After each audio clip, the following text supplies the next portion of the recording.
My name's Chris Exelby. I'm a member of the TSL team.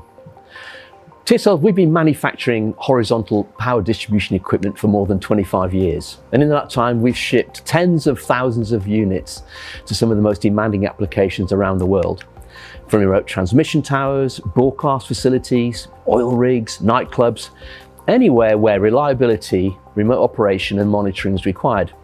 And in that time, I'm often asked, why is the horizontal front-mounted unit favoured by broadcast engineers over what is traditionally used in data centres with the vertical PDUs mounted around the back?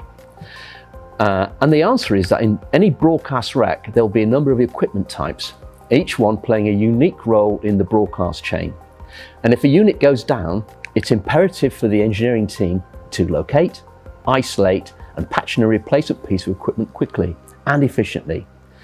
And with the front-mounted unit, the status of the power can be readily confirmed. The broadcast engineering manager, any of his team, can walk down a whole row of racks. They look up and see all the green lights lit up, and they know they've got no power issues with their equipment. Having said that we have supplied many tens of thousands, we don't bring out new platforms very often. It's all about reliability and consistency. So you can imagine the excitement that we have when we've got two brand new platforms that we're now bringing to market. This is our new basic PDU, available and 20 and 30 amp configuration with a thermal resettable overcurrent switch. Now, why do we do that? Well, on the back you can see the 14 IECs, each one capable of delivering 10 amps. So in theory, an engineer might plug 14 outputs into there and take 140 amps. Now, clearly, it would only do that for a very short period of time. It would rapidly become a large fuse and quite dangerous to be close to. So for that reason, for all of our products, including the basic, we fit a thermal resettable overcurrent switch, meaning that this unit will never become the weakest link in your supply chain. It's solidly constructed out of steel in a rigid case and all soldered bus bar construction, so the unit has been designed to offer unparalleled levels of reliability. Now, for the intelligent ones, many of you will recognise our current intelligent unit. This is the 12 PMI unit. Originally designed for the BBC back in 2006, it's been used across the world to provide remote monitoring, configuration and alarming. And it's been doing so reliably and delivering outstanding service for more than 15 years. So drawing on our extensive experience of this product, we've now developed a new PDU platform that offers all of the features of the previous range, but now with enhanced functionality, including the changeover function. Let me give you a quick tour. Now, the intelligent units are available in both 20 and 32 amp versions, and with and without auto changeover function. And there are 4 variants altogether. This is the 20 amp auto changeover intelligent PDU. The 14 IECs on the back are all linked to the fuses on the front, and they all share the common indicators along the top. If we were to take a fuse out or a fuse was to blow, then these would turn red, and you would easily be able to locate where the error had occurred. So let me just do that. You can see the indicator has gone red. Also, on the back, in the dark rack, the indicator over the IEC would also go red, so that when you're trying to identify a piece of equipment, you can do so very quickly. We can see that we have 2 supply sources, A and B. And I can invoke a changeover from the front panel. And obviously I can see that we have A is currently green, meaning that is the primary source. And we can see on B, power is available, but it's not being invoked at the moment. If I want to switch to B, I can press and hold that, and the unit will change over. We're now on the B supply is primary, and A is the secondary. I can program this for either to be the prime source or neither to be the prime source. If one of the power sources was unavailable, then clearly that would not be lit and it would not allow me to change over for any reasons.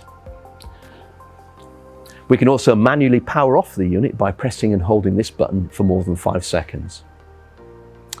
Now, as I said, this unit is a 20 amp unit, and we've got 2 LEDs here that give advanced warning from the front when the unit reaches 80 and 100% of capacity. We have a LAN indicator here, which indicates connection to the local network. We have a USB on the front panel, and it has many uses, including, of course, the ability to charge a mobile phone, but also, and more importantly, to allow the seamless software upgrades while the unit remains operational. You don't need to take it out of service to update the software. Let's have a look at the display. We can see the voltage and the current of the principal source. We can see the power factor, total power, and watt amps as well. We can also see the identification for the rack. This is really important because this is also encoded into the SNMP data stream. That tells you where the error is coming from. And so clearly that is important for the identification of racks when you're operating remotely. Along the bottom, you can see all 14 outlets, all showing the status of the outputs. Now, I invoked an error earlier. We can see that the fuse has blown, and it's telling me I need to replace the fuse. So let me just pop that fuse back in. It's gone green, and everything is now looking fine. As I scroll through, I can see the status of each of the outputs. I can see what's connected to the IEC on the back, and I can see the current, power factor, and the voltage at that output. And that's very important when identifying where there is an error. I can see that from the front panel. I can also switch off and isolate an outlet using the controls on the front panel.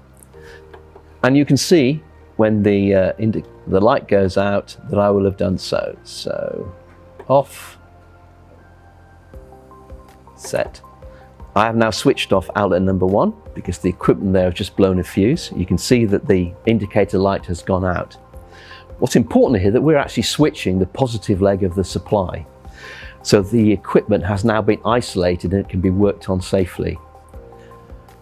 When you're buying intelligent PDUs, you should check that the switching is occurring in the positive leg. Many suppliers switch the negative leg. They do so for cost reasons because it means they can use less well-specified relays. We always switch the positive leg, so our customers know that when they isolate the output, it genuinely is isolated and safe to work on. The ability within the unit to switch off an output remotely is of critical importance. It might be a remote engineering operation, rebooting a server remotely or resetting a camera. But also consider the huge savings that can be made by selectively firing a salvo from your control system in a power down situation for out of hours working, for instance. In broadcast infrastructure, equipment is traditionally left on permanently, even when the studio or facility is not being used. Imagine how much power has been wasted. You could get a control system to fire a salvo to any of the TSL products, which could invoke a preset for out of hours working, for instance, which would power down all non-essential equipment, extending the life of the equipment, but more importantly, reducing the carbon footprint of your facility, which is increasingly becoming more and more important to our industry.